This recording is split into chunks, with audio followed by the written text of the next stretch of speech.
Guys, नमस्ते, सत श्री अकाल, आदाब सभी दोस्तों को।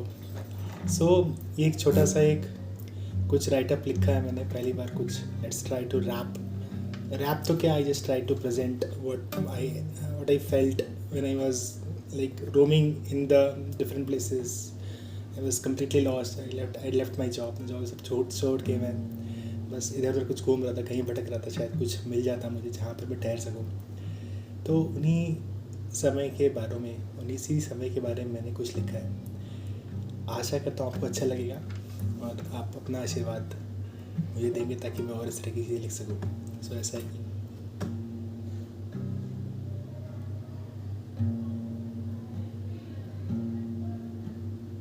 गंगा मैया के चरणों में बैठा था जब मैं उस दिन। पावन पवित्र गंगा मैया बरसात में ऋषिकेश की पावन भूमि को भोले बाबा का आशीर्वाद था मुझ पर। तभी ऋषिकेश पहुंचा था मैं। आगे बढ़ता पीछे बढ़ता कहीं ना जाता आता जाता। उस पल पर जब बैठा मैं गंगा मैया के पावन तट पर, सामने पर्वतमाला भी लंबी ऊंची, छोटे छोटे गांव भी थे। उनको देखा तो लगा जैसे मेरा भी एक काश घर होता वहाँ पर ऐसा तो कुछ हो नहीं सकता क्योंकि सब कुछ लिखा है पहले से। पर अब आशा करता हूँ भोले बाबा आशीर्वाद देंगे मुझे, अपना भी कुछ समय बिताने देंगे मुझको ऋषिकेश की पावन नगरी में, और वहाँ पर मिलूँगा मैं कुछ पावन और भी लोगों से। ऐसा लगता है मुझको जैसे एक पूरा अधूरा सपना था पूरा हुआ। मिला एक आशीष भगवान भोलेनाथ का मुझको। और वहीं पर ठाना था मैंने कि अब रहना है तो बस यहीं रहना है, तो बस यहीं जाना है मुझको, कहीं नहीं। अब लेकिन आगे बढ़ने का भी था मुझको, घर आना था वापस मुझको। लेकिन अब ऐसा था कि वापस आने का मन न था। लेकिन जब मैं पहुंचा वापस बस स्टैंड के पास तो लगा मुझको वापस जाना चाहिए, लेकिन नहीं। लेकिन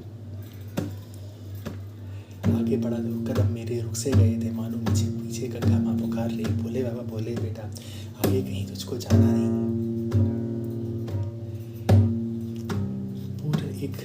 पूरा एक ऋषिकेश शहर में मन में मेरे बसा है जैसे। एक कोना एक ऊंचा सबको अपने दिल में सजोया है मैंने। जब भी वापस आता हूँ बस एक ही सपना मेरा इस जीवन का, वापस जाऊँ भोले बाबा की शरण में और गंगा माँ के तट पे बैठूँ वहीं शाम की गंगा आरती में, त्रिवेणी घाट की आरती में, परमार्थ आश्रम की आरती में। और देखो किस तरह से लोग अपने पापों को धोने आते हैं, क्या धो पाते हैं पता नहीं, लेकिन कृतार्थ जरूर हो जाते हैं।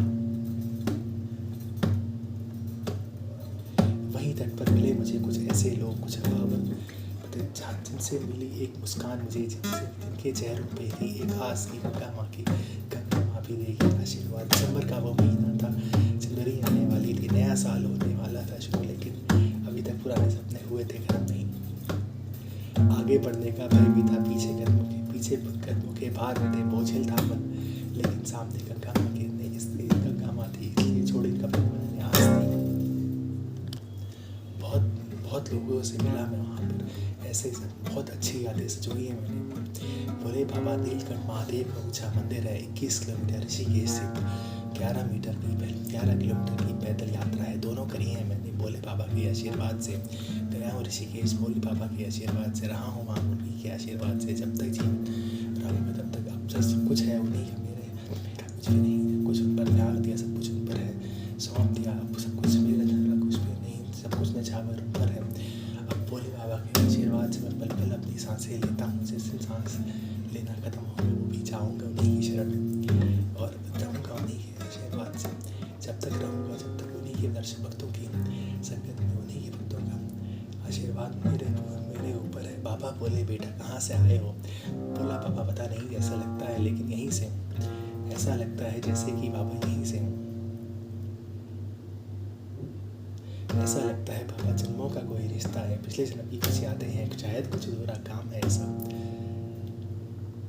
जो पूरा करना है मुझे। आगे बढ़ने का है, मन नहीं रहना है गंगा माँ की छाँव में। गंगा माँ आशीर्वाद दे भोले बाबा एक बार फिर से मुझ पर अपनी कृपा बना। धन्यवाद तो यही कुछ पंक्तियाँ हैं जो मैंने बिना परफॉर्म किए, बिना कुछ सोचे, जो मेरे एक्सपीरियंसेस ऋषिकेश में रहे हैं, मेरी लाइफ के जो एक ऐसा टाइम जो बहुत ही मेमोरेबल रहेगा मेरे लिए, जब उस जगह पर मुझे एक वो अनुभूति मिली ऋषिकेश में गंगा माँ के तट पर, जब आगे क्या है पीछे क्या था मुझे कुछ भी ज्ञात नहीं था मेरे जीवन के बारे में।